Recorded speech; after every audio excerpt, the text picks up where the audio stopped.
Pambana na Virus Vina, wasanii wengi wanaofanya rap battle kwanza wanajua hiyo ni kama kujichimbia kaburi, huwa hutoki salama.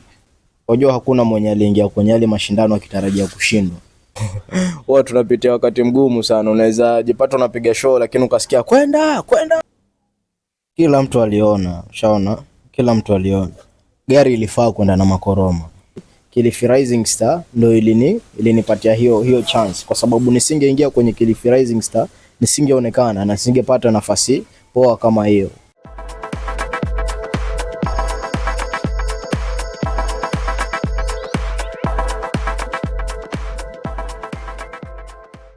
Hello, mambo vipi mtazamaji wa Sports One Media, bila shaka presenter wako MC Bizo Saba.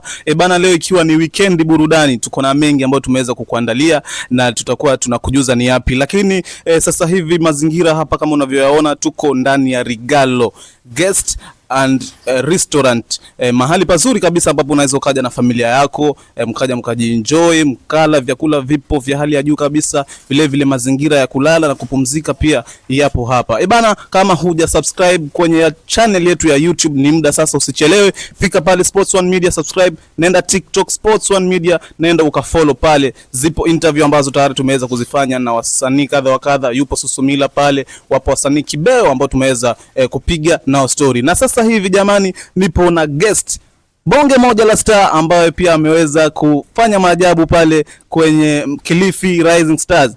Ameingia semi-finals, amechangamsha umati, yani amefanya maajabu pale. Jamaa amempokea kwa ukubwa kabisa. Bila shaka utakuwa unataka kujua ni nani. Nipo naye nani hapa, Virus Vina mwenyewe. Virus Vina, pengine kama ulikuwa unamjua, na kama hujamjua kwa mara ya kwanza, basi utakuwa unamtambua Virus Vina. Inakuaje brother? Safi. Mambo mazuri. Unyama. Ko fresh. Kupoa bro. Bana, long time hatujapatana tangu heka hili la Kilifi Rising Stars mpaka tunaweza kupatana sasa hivi. Una lipi la kuniambia mimi mwanao? Mimi sina la kukwambia bro. Not unless kama una kitu cha kuniuliza ndo nikwambie, lakini nikisema nina cha kukwambia uongo. Mimi basi cha kukwambia labda congratulations. Asante. Umefanya vyema bro. Asante. Mungu akuweke. Asante. Bana, tukianzia Kilifi Rising Stars, tunaongelea jambo ambalo limekuwa likikufanya ukiwa na safari nyingi. Bana, imekuaje tangu mashinani mpaka semi-finals? Nashukuru Mungu ametuwezesha. Kwa kila star mwenye anachipuka alituwezesha vyema, kwa sababu ukiangalia kikweli ilikuwa safari ndefu. Nikisema ilikuwa safari ndefu na maanisha tulianza chini kabisa, level ya sub county, ambapo kwa sub county kulikuwa na wadi tofauti. So ilikuwa kila msanii kutoka wadi fulani mwenye anahisi ana uwezo, mwenye anahisi ana confidence ya kupambana kwenye tamasha hilo alikuwa anajitokeza. Kwa hiyo binafsi nikijiongelea, nilianzia ile kategoria ya chini, lakini sikupata ugumu kwa sababu nilikuwa ni shajitayarisha hapo mwanzo. So nilikuwa na expect kuna kitu kama hicho kitakuja. Nashukuru Mungu safari ilianzia Mapimo Polytechnic pale. Hiyo ndio ilikuwa Gongoni Ward wanaenda. Baada ya pale tukaambiwa sasa nyinyi subirieni simu. Kama umepita utapigiwa simu. Lakini pia ukikosa simu ujue haujapita. Basi kasubiri masiku ya kuhesabu, kapokea simu ya Susumila. Alifahamisha, kwanza aliuliza anaongea na nani, akamwambia unaongea na Virus Vina hapa. Unaona? Sema Virus Vina na kujulisha kwamba umepita kwenye audition. Kwa hiyo sasa hii unastahili kuja Kilifi. Mchakato mzima wa Kilifi tulikuwa tunaenda ku camp, lakini pia hiyo siku yenye nilipigiwa simu kulikuwa na event pale, au kulikuwa na show yenye ilikuwa itafanyika saa 5 usiku. Ilikuwa wale mastaa wenye ndo wamechukuliwa huku kwa audition wanafaa kutambulishwa kupitia Mambo Mseto East Africa, ushaona? So nikajitahidi, nilikuwa katika michakato yangu, lakini nikajitahidi, nikajitayarisha, nikaenda zangu Kilifi. Nilipofika Kilifi pale tulihostiwa Vonworld. Kuna shule moja hapo nzuri sana, unaweza peleka mtoto wako ama mtu wako wenu, nzuri tu, inaitwa Vonworld. Mazingira pale yalikuwa mazuri, kuanzia mazingira kwenda paka kwa milo. Kwanza nilikuwa napiga milo 5 kwa siku. Kitu chenye yani hakikuwa cha kawaida. Hakikuwa cha kawaida kabisa yani. Hakikuwa cha kawaida. So baada ya hapo tukafanya zoezi pale, tuliletewa walimu ikiwemo Kala Moto. Kwa wale wanaofanya rap tuliletewa Kala Moto. Na wale waliokuwa wanafanya singing waliletewa mwalimu alikuwa anaitwa Philip. Alikuwa anawafunza kuhusu mambo na vocals, tone zao vile zinapanda zinashuka, mambo na kiimbo. So kwa hivyo sasa pale tulikuwa tunatayarishwa kwenda level ya quarter final. Baada ya mazoezi siku 2-3 tukaingia tena kwa michuano. Kafanya pale quarter final, ilikuwa tarehe 23 ambapo tulifanya hiyo, kisha tukariliziwa, tukaambiwa sasa endeni nyumbani. Mtindo ukawa ni ule ule, ukipata simu jua umepita kuingia semifinal, ukikosa jua haujapita. So tukaenda nyumbani tukasherehekea Christmas, ikapita. Ilipofika tarehe 26 kapokea simu, kaambiwa bwana, tunafurahi kukujuza kwamba umepita kategoria ya quarter final. So sasa hiyo unaenda semifinal. Lilikuwa jambo zuri sana na ilikuwa habari njema kwangu kwa sababu si rahisi bro. Tulikuwa watu takriban 70, ushaona, lakini kulikuwa kunahitajika watu 26. So miongoni mwa wale wasanii 26 nilikuwa mmoja wao. So nikaenda semi. Kufika semi tukafundishwa kidogo pale kama kawaida, kisha tukaingia finali. Finali ilifanyika hapo, semifinal. Semifinal ama quarter final? Semifinal. Quarter tushafanya, tukaenda nyumbani kisha ndo karudi. So semifinal ilifanyika Mtwapa pale, Mtomondoni.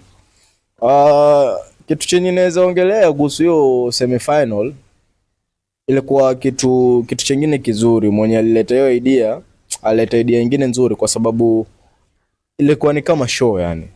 Haikuwa tu mashindano tu eti yale ya kwamba ni wewe tu na judge peke yako. So ilikuwa mashabiki pia ama fans pia wanaruhusiwa walikuwa kama judges pia? Yeah, kwa sababu ilikuwa mahali open tu, ilikuwa kwa ground ya Mtomondoni. Unaona?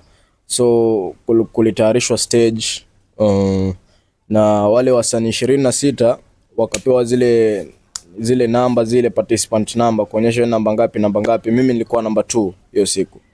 So nikaingia pale. Nashukuru Mungu, kulingana na kitu chenye nilikifanya, mashabiki walijua kwamba kuna mtu fulani, kwa sababu nilikuwa nacheza na ukumbi, naangalia yes wana respond vizuri.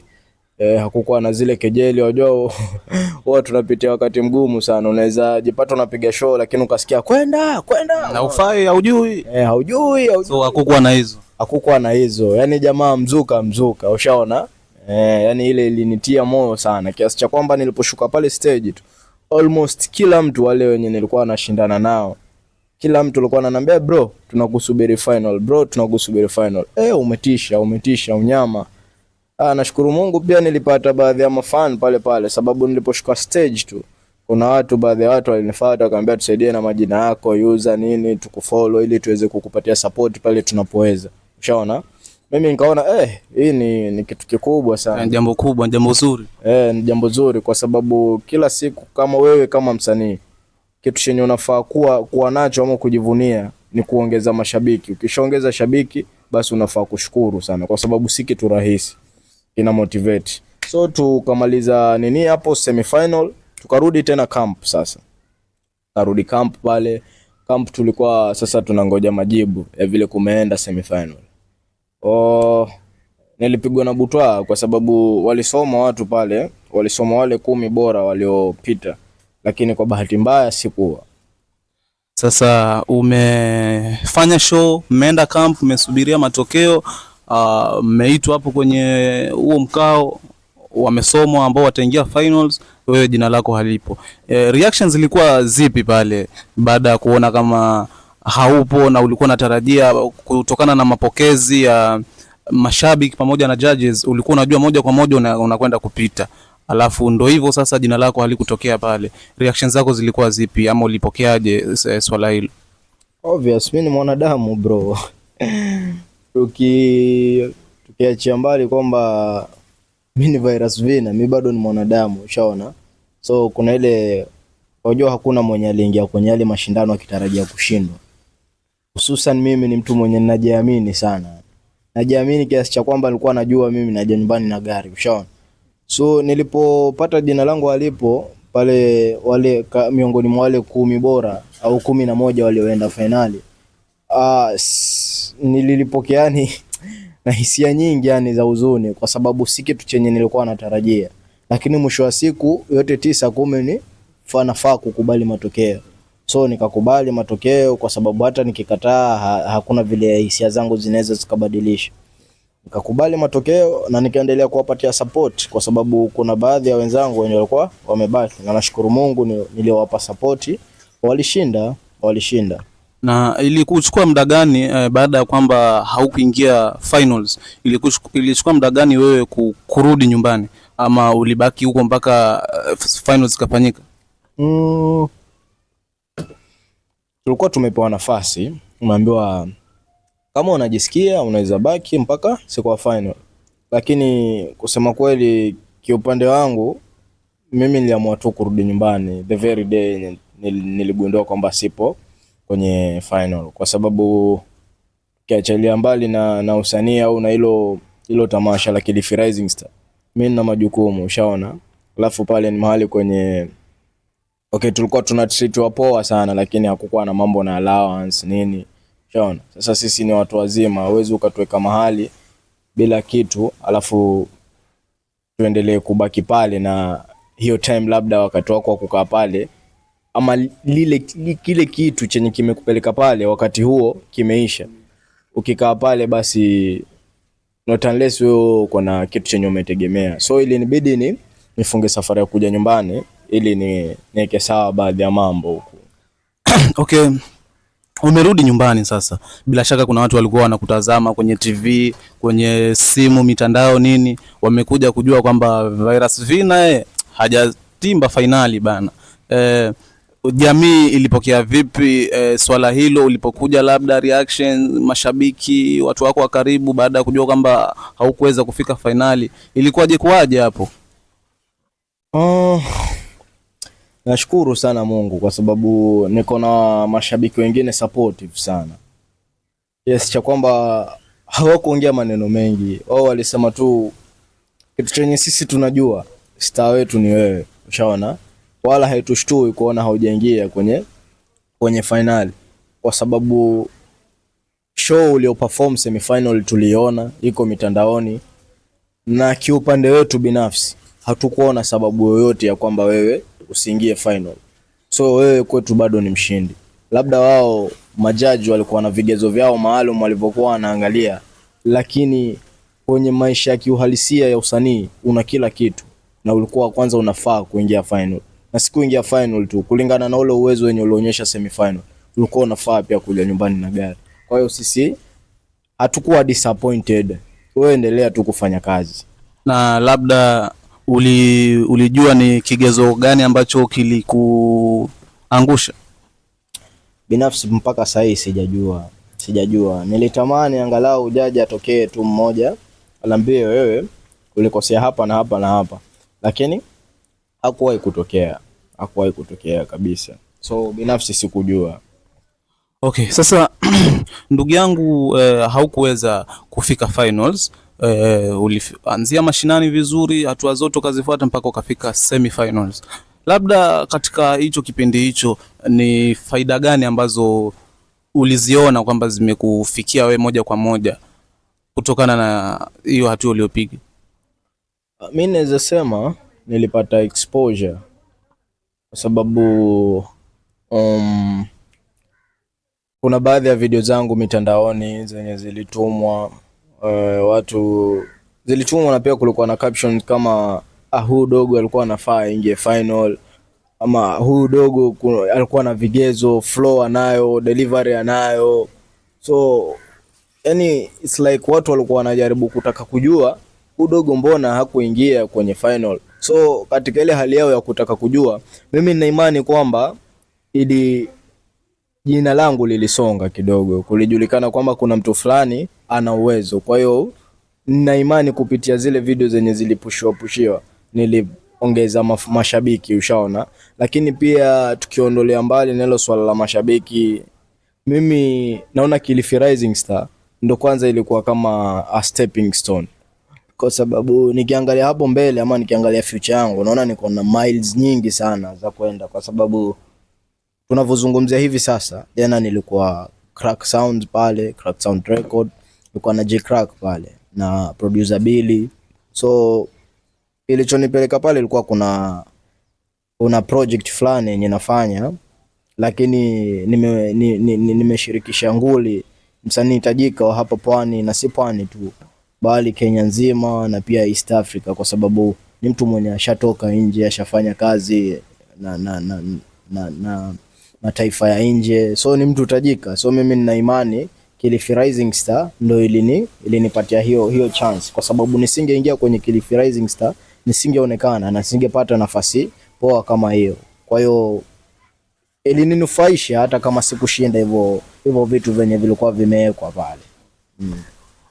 Naam, mtazamaji, huu ni Virus Vina, mwana hip hop ambaye aliweza kufanya maajabu pale mpaka kufika semi-finals pale Kilifi. Jamaa alipokelewa vyema kabisa. Sema tu vitu vidogo vidogo jamaa vilimfanya bana akakosa kuingia finals, lakini hata hivyo si mbaya. Sasa Virus Vina, labda ningekuuliza kwa sababu kuna maneno ambayo yaliweza kujitokeza punde tu baada ya wasanii walioshinda kupewa zile zawadi, wa kwanza kupewa gari, wa pili akapewa tuk-tuk na watatu akapewa ni pikipiki. Pikipiki. Kumekuwa na maneno kwamba budget iliyowekwa kufanya hayo yote au matumizi yote ya hiyo shughuli nzima ya Kilifi Rising Stars na budget iliyowekwa havikuendana, kwamba budget ilikuwa kubwa lakini matumizi hayakuendana vyema na budget yenyewe. Wewe kama mshiriki unalipi la kuzungumzia swala hilo? Kwanza ni nani yeye mwenye alisema kwamba budget na vile vitu venye vilionekana havikuendana? Mitandao ipo, mitandao inatuonyesha bana kwamba budget ni kubwa, matumizi madogo. Sasa mimi sitaki kuonekana niko kwenye upande wa waliopanga, na pia sitaki kuonekana niko kwenye upande wa hao waliosema, lakini mimi cha kusema ni kwamba hakuna kitu chochote kizuri ikakosa chukuchuku. Ushaona? Vitu kama hivyo viko, hususan kama jambo limeonekana, kwa mfano lilikuwa linadhaniwa halitafanyika lakini limefanyika paka limekuwa successful, limeisha, na wenye walisema halitafanyika wameona limeisha. Still bado kuna vitu yani watajaribu kuprove kwamba wao walikuwa right, kwa sababu si walisema haitafanyika, imefanyika, imeisha, si ndio? Sasa bado hawajakubali kushindwa, wanataka tena kuleta mambo mengine madogo mtandaoni, kwa sababu ukisema budget yenye ilipangwa na vitu venye waliona kwenye mchakato mzima wa Kilifi Rising Star haviendani, hai make sense. Kwa sababu gani? Okay, uende ukawa unajua budget lakini haujui vile vitu vilivyotumika vyote, gharama za kuandaa ni ndio viligharimu shingapi nini. Kwa sababu bro, mimi si kwamba natetea kwa sababu nilikuwa mmoja wao wahusika walioshindana, ila bro, pale mahali kulikuwa na stage, ushaona, vyakula venye sisi tulikula, kulikuwa na usafiri wa hapa na pale, ushaona, kulikuwa na mabanners, kulikuwa na mambo mengi sana, kulikuwa na walimu pale ndani, kwamba walimu walikuwa lazima walipo. Okay, kuna hao majaji. So huwezi toka tu all the way from nowhere alafu uje useme sijui budget haikuendana, sijui na mipango, sijui nini. Hizo huo ni kutafuta kikiza kijinga na kutaka kuleta ugombanishi fulani. So kiupande wako tuseme hujui, lakini unahisi budget na matumizi hakuna shida yoyote? Mimi sijui bro, lakini kama hili swala lilienda mpaka likafanikika, ahadi walizokuwa wametoa zilifanikishwa, wengine bro, mimi havinihusu bro, havinihusu. Ingekuwa wa kwanza alionekana na hangepewa gari, hata mimi ingekuwa concern yangu. Kwa nini hakupewa gari? Eti mliahidi. lakini mashindano tumeenda tumefanya paka mtu amepewa gari, watuktuk wamepata, bado nini tena? Bana, ndo hivyo. Kwa wale ambao wanaendelea kupotosha watu huko kwenye mitandao kuhusiana na swala hilo, basi mkae mkijua kwamba vitu vilifanyika na faida zilionekana, so ndo hivyo. Sasa Virus Vina, ingetokea wewe ungekuwa judge siku ile ya finals, vipi ungepangiliaje washindi wale watatu ambao waliweza kuibuka pale? Wewe ungewapangiliaje? Wewe kama wewe, nani ungemfanya wa kwanza, wa pili na watatu kimtazamo wako, ama ulivyoona show ilivyokuwa?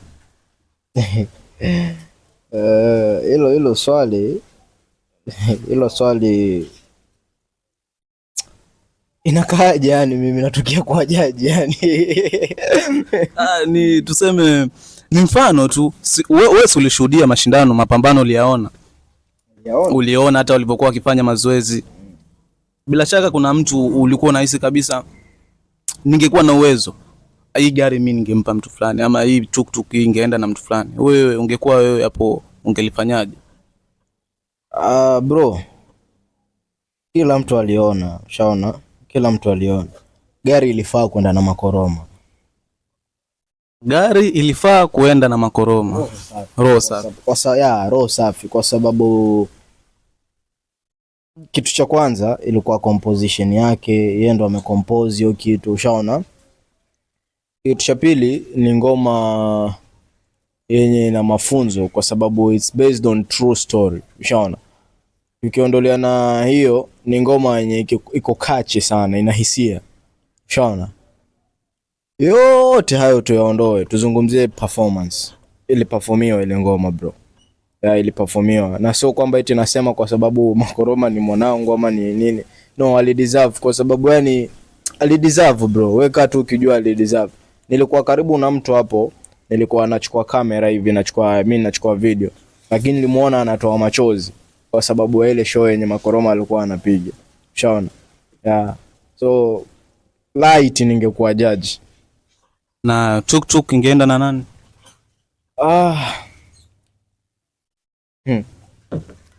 Ole, angalia show vizuri. Show niliangalia vizuri. Kwanza mimi nilifuatilia mwanzo hadi mwisho kabisa. Una jamaa anaitwa, alikuwa anapiga kisha anasema tusu Milani. Yule spoken word fulani. Yule jamaa ali perfect yani, utai. Anaitwa nani kwanza mwenyewe? Anaitwa Campus World. Campus, jina ni la Kingoso lakini maneno ni ama timu ni ya Kimijikenda.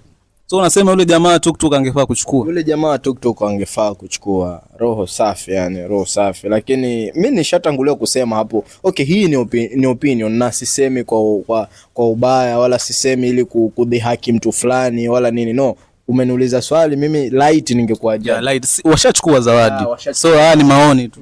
So mimi nasema kulingana na vile niliona hiyo show, na kulingana na vile akili yangu labda inasema huyu kwa, lakini majaji walikuwa na vigezo vyao, walikuwa wanaangalia. Lakini lao ingekuwa mimi, wa kwanza makoroma, wa pili Campus World, hapa kwa watatu hapa ningempatia jamaa mwingine pale. Aliingia stage, alifanya mashup, alikuwa alipiga mangoma Lingala fulani hapo nini. Na jamaa alikuwa anakata mauno sana anaitwa Kenovolt. Kenovolt, jamaa Malindi yule. Jamaa Malindi. Sasa mimi nizingekuwa hivyo, number 1 makoroma, number 2 yule Campus World, number 3 Kenovolt. So hiyo ndo list yako vile ungeipangilia. Sasa kwa upendo na kwa heshima, unalipi la kuambia washindi? Kwa upendo na kwa heshima, kwanza kongole kwao, kwa sababu si kitu rahisi. Si kitu kupambana na Virus Vina. Wasanii wengi wanaofanya rap battle kwanza wanajua hiyo ni kama kujichimbia kaburi, huwa hutoki salama. Lakini maadamu wamepambana na watu kama mimi mpaka wametuweka nje, imebidi wao ndo wameonekana, basi jambo kubwa sana. Binafsi sina kinyongo chochote na wao, lakini pia cha kuwashauri, unajua kama umeangalia vizuri zile zawadi zote zenye wale jamaa wamekabidhiwa, kama umeangalia vizuri na kama wewe ni mtu wa kufafanua mambo kwa haraka haraka, basi mwenye alitoa zile zawadi alikuwa na maana kwamba hawa vijana wajiendeleze kibiashara. Ushaona? Na mtu obvious ukijiendeleza kibiashara hautakosa mtaji pale wa kuingia studio. Ushaona? So kitu chenye mimi nitawashauri washindi wasifanye hizi vitu ama hizi zawadi kama za starehe. Wachukulie ile pain ya kwamba mimi nilisacrifice kitu fulani ili ndo nipate hichi kitu. So now that nimekipata, acha nikitumie hichi kitu fulani ili nipate kitu fulani. Ushaona? Wanasema use what you have to get what you want. So mimi ningewashauri tu vile venye zile zawadi zilidhamiriwa ya kwamba zitafanywa biashara, hivyo jamaa wazifanyie biashara. Mwenye gari kama atapiga masafa Gongoni, Malindi itakuwa poa, Malindi Mombasa itakuwa poa. Akijisikia yeye yani upande nini wanajiamini, ingia Nairobi pia fresh. Ushaona? Itapendeza sana, na pia yani itapendeza tu, atapata nguvu. Mimi sikufichi, naamini kwamba ukipambana Mungu anaona juhudi zako. Kwa hiyo Mungu atampiga tochi na atazidi kuendelea, atapata pesa, ingie studio, afanye kazi kibao, atashirikisha wasanii wengi wakubwa, na ndo hivyo atakuwa anaweza kusimama mahali akisema nashukuru Mungu Kilifi Rising Star ili nisaidie. So kitu changu cha muhimu sana, au jamaa waeke akili kwamba hizi vitu ama hizi zawadi tulipewa kwa lengo fulani, na hilo lengo walifanyia kazi, wataenjoy. Lakini wakisema hivi vitu ni vya starehe, pale kuna sisi marafiki bro. Mimi sasa washawishi. Mimi sasa ningekuwa mtu mbaya, ningekuwa kila siku namvutia makoroma. Wewe mwanangu uko wapi? Tuondoke zetu maskani tukapigie sherehe. Twende zetu tukalebata. Ushaona? Hashindu jamaa, mwanangu naja sasa hivi. Lakini itakuwa sio deal sababu ikiharibika gharama tena yeye anatoa zake za mfukoni, si ndio? Hasa ndio hicho ninachozungumzia. Inaweza wagharimu kama hawatatumia vile lengo lilikuwa limedhamiriwa, lakini wakilitumia kulingana na yale malengo, basi wataifaidi. Bana, fresh sana. Tupo na Virus Vina, tulikuwa tunapiga naye story ya kuhusiana na swala zima la Kilifi Rising Stars. Ndio hivyo, tuzidi kufuatilia pale kwenye account yetu ya TikTok Sports One Media, YouTube Sports One Media. Nenda pale ukasubscribe kwenye channel yetu, alafu itakuwa vyema kabisa. Kama nilivyokuwa nimewaambia mwanzoni bana, mazingira tulio sasa hivi ni mazingira ya Rigalo Guest House and Restaurant ambayo inapatikana Gongoni.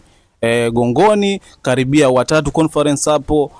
Tutakuwa tunaweka namba zao hapo kwenye screen ili uweze kuwapigia, waweze kuwasiliana na wewe, ufike mazingira hayo upate kuenjoy pamoja na familia yako. Bana, Virus Vina, swali la kizushi. Bana, unakuaga na rafiki yako mwanao sana yani, ambaye unajua ukimhitaji tu ama ukihitaji msaada wake ni one time. Yeye anakucheki, hana mbambamba yani, hana maneno mengi. Kama vipi mwanangu, mimi kitu niko nacho, shika. Sina. Unaye, si ndio? Ninao. Unao. Unawaamini? Nawaamini. Tupo kwenye kamera hapa ndugu yangu. Yes. Tupo kwenye kamera hapa. Nawaamini bro. Wewe unaamini kabisa hapa mmoja hapa tumpigie, tumwambie bana sisi ni mafande, tumemkamata Virus Vina hapa, tunaenda naye kituoni kwa makosana. Yeye anaweza akataka kuja hata sasa hivi.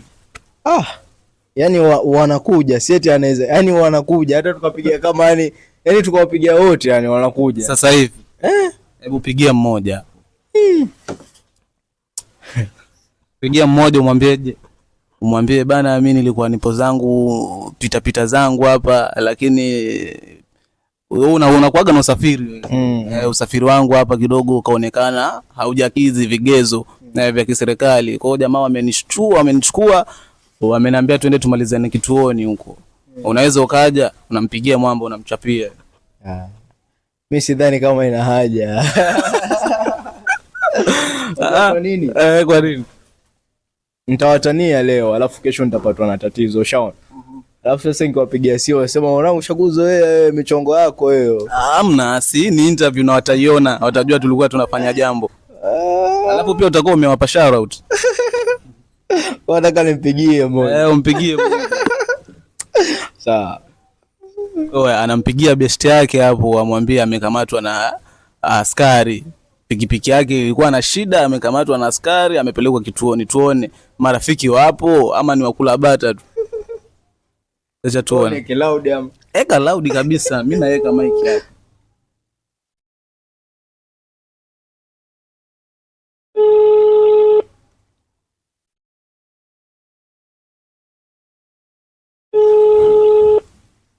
Apokei, marafiki zako wapokei simu? Poa. Si kwema bro. Upande wako kwema kweli? Upande wangu si kwema, hivyo tu, 1 2 3 hatua. Kwako kuna nini? Kivipi yani? Wewe wasema kwako si kwema vipi? Mimi sina majanga lakini nashukuru hivyo. Nilikuwa nimeenda pale juu pale, kwa hiyo ndo nimerudi. Ataendana hapo kama basi msaala mwanangu. Mimi sasa niko hapo juu sasa, tanko ndani hapa. Juu wapi? Nimefungiwa hapa maskani hapa kwa mapolisi hapa. Wewe unatoka hapo sasa hivi mimi mwanangu? Basi mimi ndo nimepelekwa hapo bro, si kitambo hapa. Nachukuliwa na jamaa mwingine tu hapa. Kisa tumekosana hapo, tumekorogana, jamaa kanitisha mambongo. Jamaa wapi basi? Hapa mtaani, mimi hata simjui lakini wanamuona. Mmekosana nini? Show fulani hapo, hata ukifika nitakwambia. Sawa basi, jamaa yake mniambia niende sanani. Kwa haja saa ngapi? Kuna sergeant hapo ndo amenipigia simu, ndo naja kitambo. Sio? Hapo. Sawa. Shwari. Sasa tumpigie tumwambie basi usije, maana ataenda huyo. Au sio? Sasa mpigie. Jamaa alikuwa ameingiliana huyo. Sasa yeye anapigiwa aambiwe bana ni prank bana.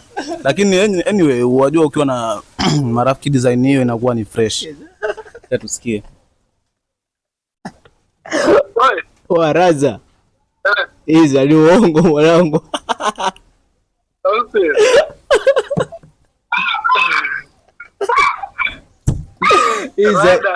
Iza.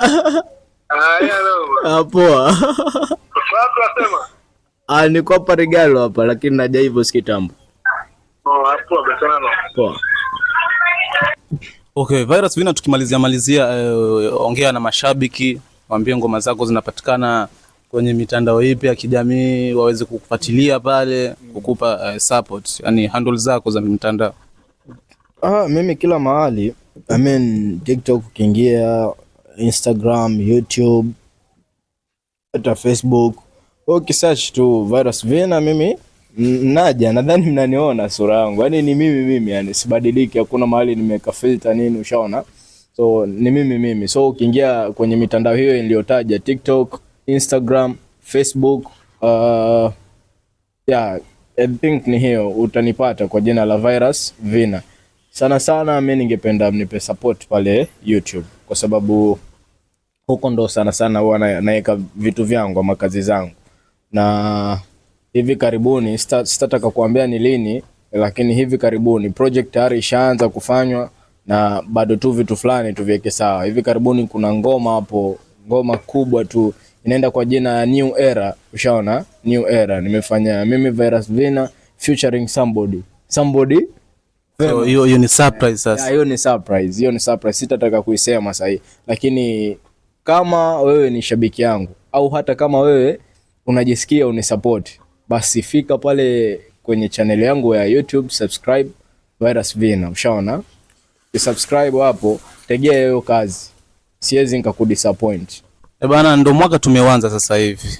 Tunatarajia nini kwenye mwaka kutoka kwa Virus Vina? Mimi bro, kulingana na kitu chenye nahisi kutoka pale kwa moyo wangu, huu ndo mwaka wangu wa kutoka. Natoboa.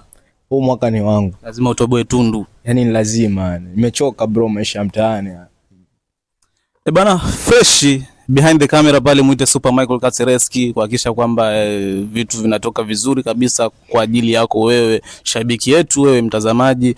One Love, zidi kushow love pale, video zipo kibao, fuatilia pale ujue ni yapi ambao yanajiri kuhusiana na burudani zima la spoti pamoja na mziki pamoja pia na vitu ambavyo vinatokea mitaani hapo. Naitwa MC Bizo Saba the presenter, ukipenda niite kiongozi. Bye bye.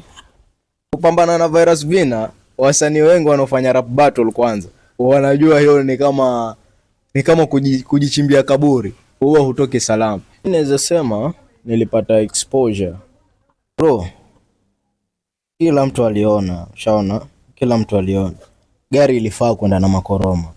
Hiyo hapa maskani hapa kwa mapolisi hapa. Unatoka hapo sasa hivi mimi mwanangu? Basi mimi ndo nimepelekwa hapo bro, si kitambo.